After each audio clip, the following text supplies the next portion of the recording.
Saya lanjutkan lagi, samsara dibagi nol ya.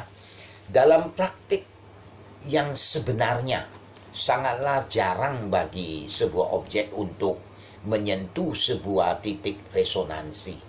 Persamaan-persamaan yang ya dengan cepat menggambarkan titik-titik di sekitar resonansi cenderung ya cenderung membelokkan setiap objek yang memasuki resonansi, kecuali objek tersebut berada pada jalur yang sangat tepat ya, yang sangat tepat menuju inti resonansi itu. Namun demikian tidaklah terlalu sulit untuk menciptakan resonansi.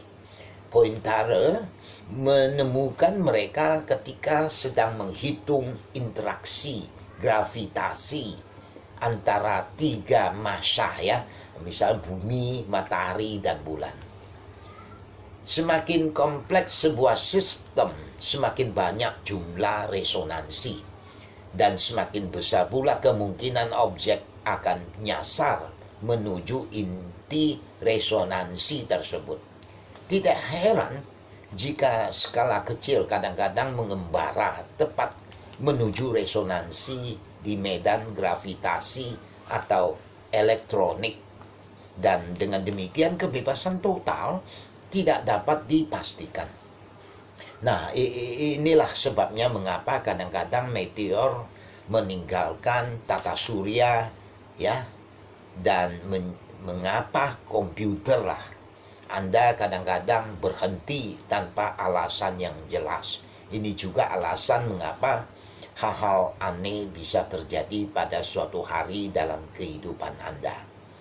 Jika kita menerapkan analogi ini terhadap ajaran Buddha, sistem di mana kita berada adalah samsara, lingkaran tumimbal, lahira atau lingkaran kelahiran kembali.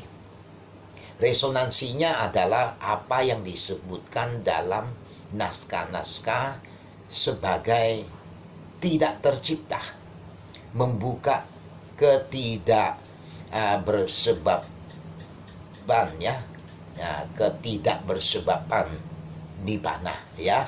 Nah, itu bisa kita lihat misalnya gaya penolak di sekitar resonansi adalah rasa sakit, penderitaan, dan kemelekatan. Untuk membuat diri Anda ditolak penderitaan atau dibelokkan oleh kemelekatan, tidak peduli seberapa halus, akan seperti mendekati resonansi, tetapi kemudian membelok ke bagian lain dari sistem.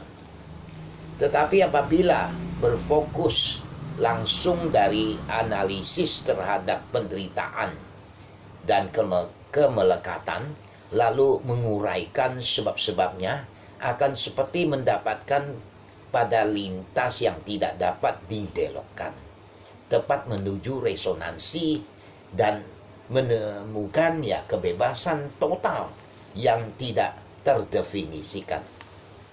Hal ini tentu saja hanyalah merupakan sebuah analogi, tetapi bermanfaat untuk menunjukkan bahwa tidak ada yang tidak logis lah dalam menguasai proses bentukan mental dan kausalitas demi melampaui fabrikasi ya, melampaui sebab dan akibat. Pada saat yang sama, hal ini memberikan petunjuk mengapa jalan tanpa aksi total ya tidak akan mengarah pada keadaan yang tidak terbentuk. Jika Anda hanya duduk diam dalam sistem kausalitas, Anda tidak akan bisa mendekati resonansi di mana kondisi tidak tercipta berada.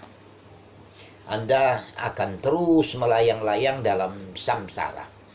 Namun, jika Anda membidik penderitaan dan kemelekatan dan berusaha untuk memisahkan keduanya, Anda akan mampu menerobos ke titik di mana saat ini akan dibagi nol dalam pikiran pikiran ya. Oke. Nah, thank you.